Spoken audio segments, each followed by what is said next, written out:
மூணு முடிச்சால கேளு கேளு தம்பி. எப்படி இருக்கு நிலவரம்? நிலவரம் எப்படி இருக்கு? நிலவரம் ஒரு மாதிரி போட்டுட்டே இருக்கு. நம்மளை போடுதா இல்லை நீ அதை போடுதியா? என்ன செய்யணும் தெரியல. இவ்வளோ பதவெல்லாம் இருக்குது. வெட்ட முடிதான் கொண்டாலும் பதமும் இல்லை. ஆமாம், பதம் இருந்ததுன்னா மம்பட்டி ஃபுல்லாக ஒட்டிக்கிடுது. இப்படி இருந்தானா இப்படி ஆகிட்டான் மாதிரி. நம்ம என்ன லட்சணத்தில் பார்க்கணும்னு எனக்கே தெரியல. விவசாயத்தை கொஞ்சம் நல்லா பார்க்கணும். நல்லா பார்க்கணும். ஒரு பருவத்தை விட்டுட்டான். ஆமாம், புல் வளர்றதுக்குள்ள ஆளை கூப்பிட்டு கொத்தணும். கொத்தணும், ஒரு பட்டத்தை போட்டால் நல்லா இருக்கும். வேலை செய்ய நல்லா நமக்கு மம்பட்டி வேலை செய்ய ஓடும். இது ஒரு களித்தர வேற. ஒரு களித்தர வேற ஒட்டுது ஒட்டிக்கிட்டே இருக்கு. வயக்காரன் சொன்னால் வயக்காரன் நம்மளே ஏசுதான்.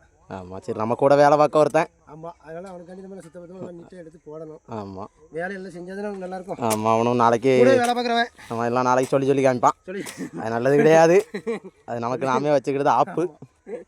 சொல்லி காமிக்க மாட்டான். ஆமாம், இருந்தாலும் நம்ம இல்லாத நேரத்தில் சொல்லுவானா இல்லையா? எல்லாத்தையும் வாசிக்கணும்ல. கண்டிப்பாக சொல்லுவான். ஆமாம், பொக்கர் நிலமை எப்படி இருக்கு?